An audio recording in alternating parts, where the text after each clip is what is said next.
Welcome back to our panel discussion, The Digital Revolution, Workforce Impact, sponsored by Jacobs, here on Federal News Radio 1500 AM and federalnewsradio.com. My guests today are Michael Hogan, Standards Liaison in the Information Technology Laboratory at the National Institute of Standards and Technology. Dean Souleles is Chief Technology Advisor to the Principal Deputy Director of National Intelligence in the Office of the Director of National Intelligence. Dr. Karma Sawyer is Program Manager for Emerging Technologies in the Building Technologies Office at the Energy Department. Douglas Terrier is Acting Chief Technologist at NASA, and Larry Tellman is Vice President of Innovation at Jacobs Aerospace, Technology, Environment, and Nuclear. I'm your moderator, Tom Temin. And before, with the break, we talked all about the promise of all of this and some of the applications, but it's not easy. And we should really talk about some of the challenges federal agencies face in implementing this IoT and big data strategy. And Michael Hogan, why don't we start with you, since you just published IoT standards. What does NIST see as some of the challenges to getting here, and maybe some strategies for getting around it? Okay, so our draft report is looking at the state of cybersecurity standards to support IoT. It's NIST Interagency Report 8200 out for comment. We broke cybersecurity into 11 areas, from cryptographic techniques to network security, going kind of alphabetically down to supply chain risk management, hardware assurance, software assurance in there. So I'll just look at a couple. So we're using cryptography to secure in an IoT environment or any secure data at rest or in transit, and to authenticate for digital identities, et cetera, and messaging. So what's the state, knowing that these IoT components, many of them are not like other IT that has been deployed? Well, it turns out a lot of the IoT components can use the advanced encryption standard. So it's not like, well, they're tiny and small and have finite processing, but they're capable of using AES. But others aren't. And so there's a bunch of the standards arenas doing cryptographic standards that worked on things like light cryptography for devices like IoT components that'll have less processing power, less memory. So there's a nice set of standards developed there, but we're not at the implementation. The uptake in the market is to be determined. Our draft report, we'd love to hear. We can tell you that the standard's been published, but we can't necessarily say what the market uptake is or the prospects for the standard are, and there's competitive solutions out there. Mm-hmm. And then for RFID technology, there's 4 air encryption standards that have been published, and we were able to dig down there and find out there's only 2 chip manufacturers, one supporting 1 out of 4, one supporting another out of 4. So it's really nascent that there's an implementation to the standards that the industry has written. And then, so it looks like we have the standards literally on paper, documentary standards done, but which ones are going to be used and how fast the uptake remains to be determined. And then our thesis for network security is we got a lot of fine networking technologies out there that have been documented in standards, and they have security in those interworking protocols. But it seems like there's a lot of attributes to IoT deployment where it's not like your classic networks. So there's going to be a lot of devices added. It's not sure who the owner of the system is. An IoT system can be a system of IoT systems. So with all the things that are on top of what you had to worry about in network security, it looks like maybe everything needs to go back and be revisited, whatever the Internet Engineering Task Force has done, whatever IEEE has done, in other places. Maybe it's time to go back and look at Sure. how the new use cases would impact the security features. All right, so lots of standards, evolving standards, and of course the cybersecurity challenge. Dean?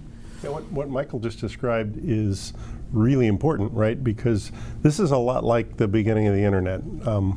where there was a rush to provide capabilities with not a lot of thought to security and assurance, right? And these devices are coming online very, very quickly. And so the role of NIST in kind of establishing standards, and then the role of industry in adopting those standards and making them safe is really, really, really critical, right? So when I think about the challenges of facing this for the intelligence community, again, the intelligence community, while some of what we do is in the dark, the problems that we have are the same as everyone has. Big data, IoT, AI, machine learning, these all require major investments in digital foundation, right? If you're going to actually tackle these problems, it's a standard hierarchy of needs. You know, the food and water for sustenance is the digital foundation. We've got to have high performance computing. We've got to have you know, the GPUs that are used for artificial intelligence. We've got to have the big data centers in order to store the data, and we got to have the people with the skills, right? The STEM skills. And right now, when the internet natives, when the Googles and the Microsofts and the Amazons of the world are paying big salaries to, you know, newly minted PhDs in artificial intelligence, machine learning, and data science, government has a hard time competing with that. We have mission, right? We have the mission that we provide as a big competition, but we've got to invest in that infrastructure.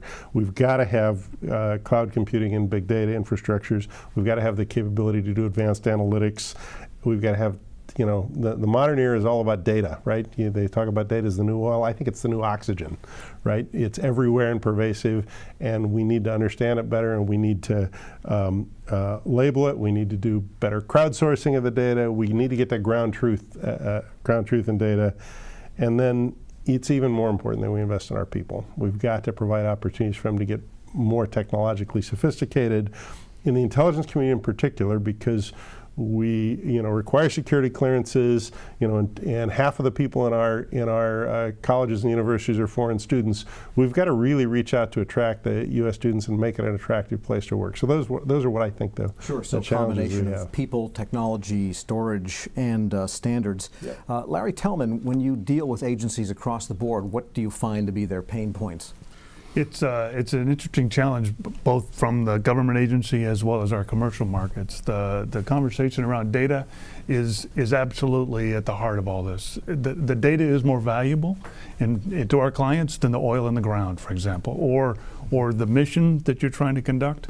You can't do it without the data. And the fundamental challenge that we've been facing in the whole digital age is how do we take data and turn it into information?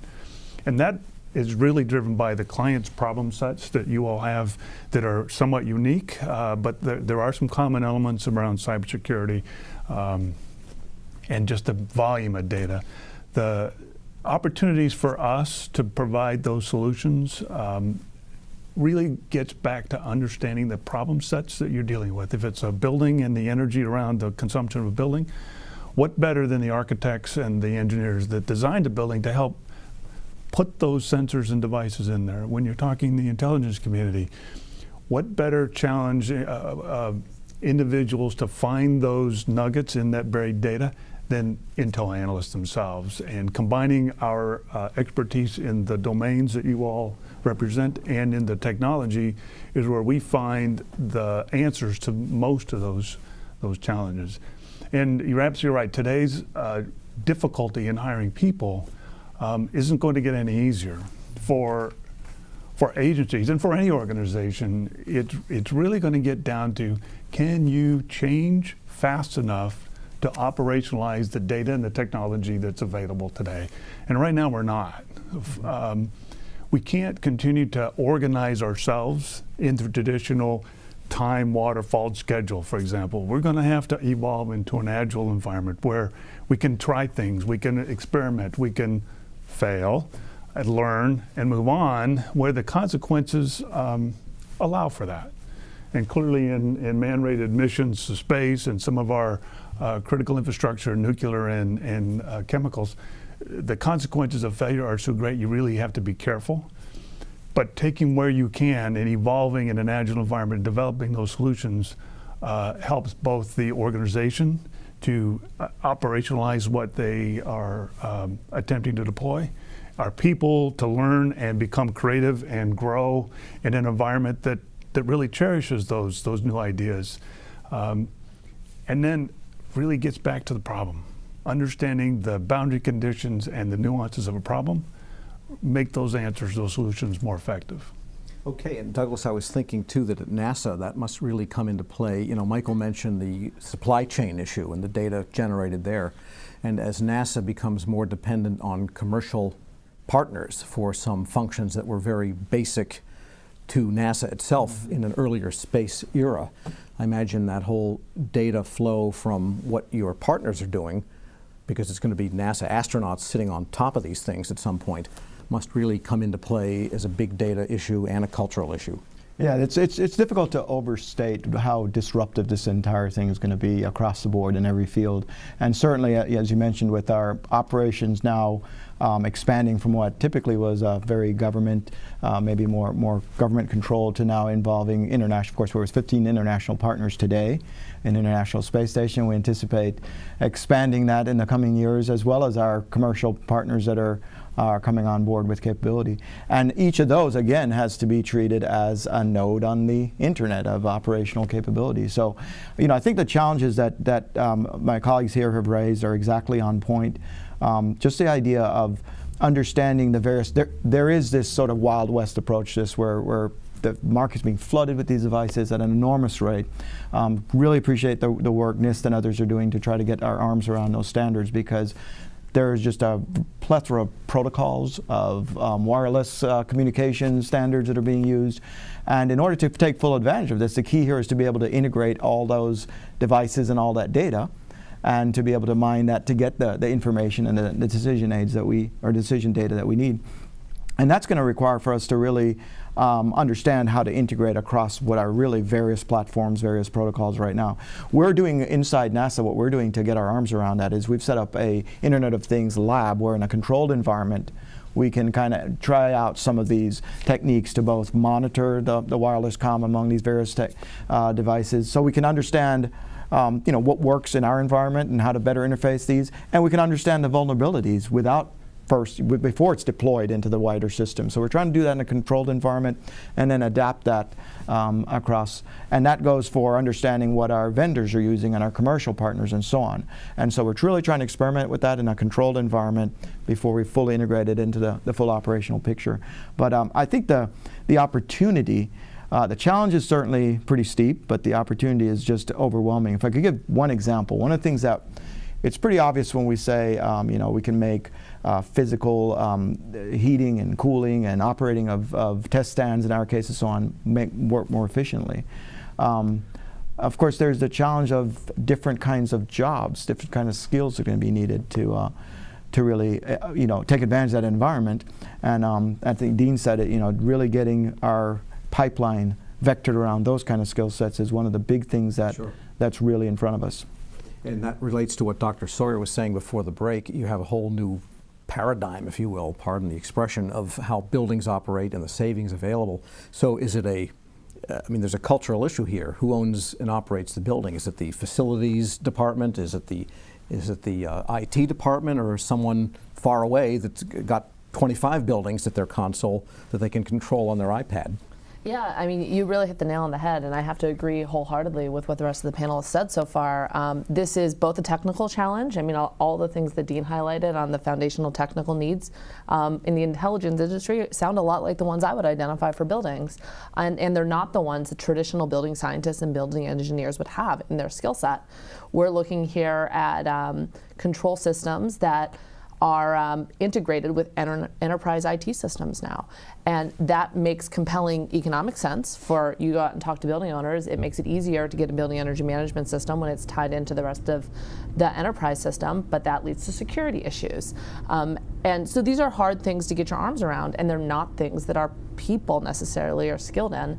So when I look at the really foundational technical challenges we're looking at, they start looking at like sensors and controls. How do we develop fundamentally new building technologies that would have variable speed drives so you would provide different capabilities to the grid? Those really require us to take a step back, look at our STEM education structure for engineers, mechanical engineers, those type of skill sets, and think about, okay, how do we build on the technical skills we still need. You still have to understand thermodynamics and heat transfer and all of those things, but you have to lay on top of it this very complicated control theory and modeling capabilities that allows you to take advantage of the interconnectedness that is, as we said already, it's here. All right, good place to take a break on. Lots more to go, though. I'm your moderator, Tom Temin. This panel discussion is the Digital Revolution Workforce Impact, sponsored by Jacobs here on federalnewsradio.com and Federal News Radio 1500 AM.